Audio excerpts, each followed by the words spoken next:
Hello and welcome to our Harvest Corn Mosaic project that we're going to be doing today. So I have several examples of,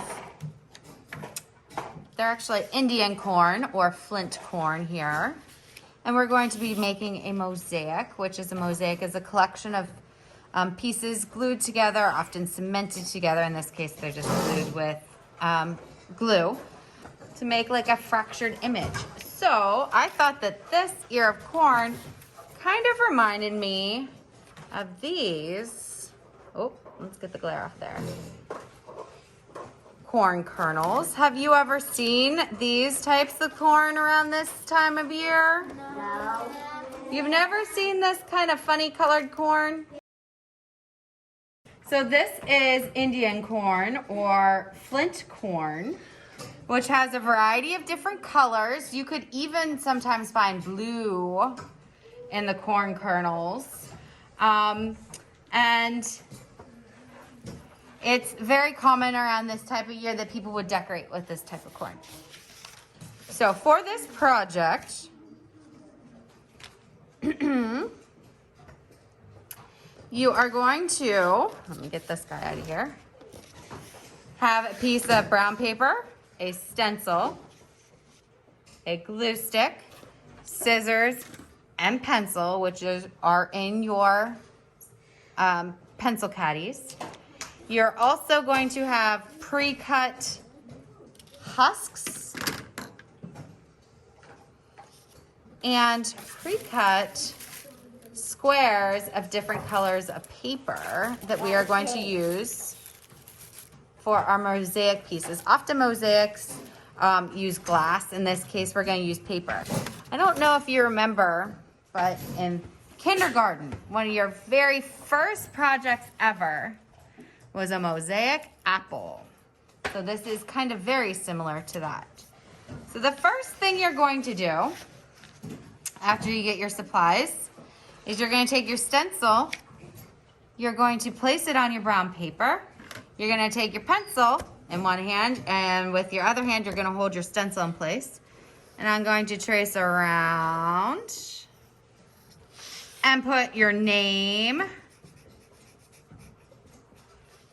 and class code. It is very important that we get your name and class code on here because these are going to be all put together in a corn husk for display. So if you don't have your name and your class code, you might not get it back. In this case, we are 1A, but you could be 1B, 1C, 1D. You could have a different class code. Make sure that you are using the correct one. Then you're gonna cut this out. Remember, scissors, you have one side that is smaller and one side that is larger. Your thumb goes in the smaller. 2, 3, or 4 fingers go in the larger. The thumb is always on top. And you chomp, chomp, chomp, making sure that the paper goes further back on the scissors, not just the very tip, to cut your paper. I'm gonna take my brown paper and flip it over. I want to make sure my name is on the back. You're going to take your glue stick, open it up, make sure that not a ton of it is sticking out. But we're gonna go down one side, and notice I did just about that much. I like to take some of my pieces in my hand and making sure I'm not quite touching the edge of my cob. And I'm not quite touching the piece beside it. Go around my corn cob. Okay. Fast forward miraculously to having gone all the way around. Now I'm going to take my glue stick and I'm gonna work in like sections, top half, middle, and bottom. So I'm gonna go ahead and put some glue in the top half. And I wanna try, it's not absolutely necessary that they aren't touching each other, but I wanna try to space my colors out. And are you gonna get sticky today? Probably.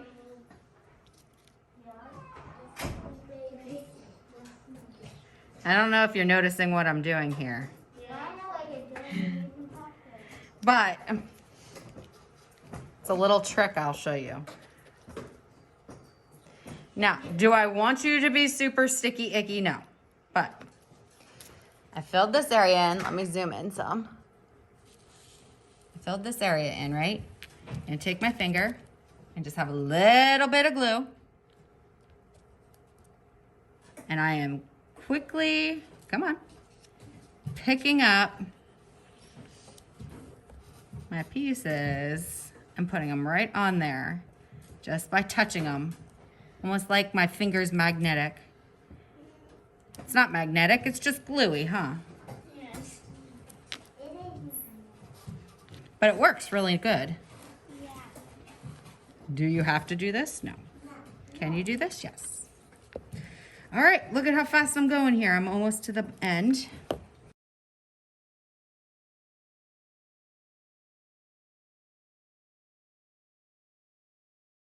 So now that I have my Indian corn cob filled in, we're gonna put on the husks. Now, there's different shapes and sizes of husks you're gonna go over. I like grabbing one of each color. You could do the same 2 colors, but do you see how one side's a little thinner of my cob and one side's a little thicker? The thicker side's the side that's gonna get the husks. And I'm gonna glue them right at the bottom here, kind of like it's a flower coming out. So I'm gonna glue it right at the bottom, and I guess up the sides a little bit. So it's like a V. Boop. I'm gonna put my husk here and one here. Pat it down. Make sure it's all nice and glued. And you are done, done, done. You're gonna put these in a designated spot. Mrs. Shardle's gonna put them all together to make some Indian corn husks.